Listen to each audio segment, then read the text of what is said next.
At the basic level, inflation in some ways is a mechanical exercise, which is, what's nominal spending, what's the productive capacity of the economy, and the difference between those two must be essentially the change in prices, right? It's mechanistic in that way, but it's also a psychological phenomenon.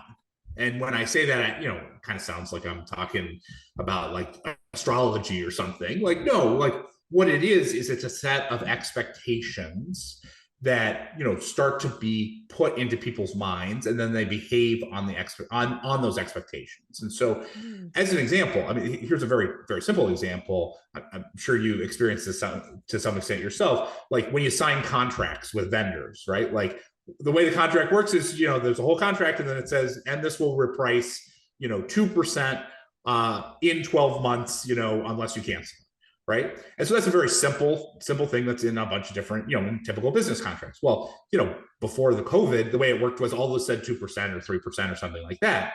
And the way it's worked in this period of elevated inflation is more and more of those contracts say 5, and then they say 10, and then they say 15, right? And that is inflation entrenchment, because what it means is essentially no matter what, when that contract comes due 12 months from now, then I will have to, there's embedded inflation in that contract, right? Their prices will rise in the future as a result of those contractual obligations. And that is like the quintessential version. I mean, that's a very tangible version of what inflation entrenchment is. And so the basic risk that the Fed has is every day that inflation in general is elevated and above their target, people are making decisions that are predictive of elevated inflation in the future, which necessarily creates, or almost mechanistically creates, the inflation, the realized inflation when it occurs. And it's only if you start to see the slowing, and that I should say that also, that's a contractual version of it, but it also happens in wages and other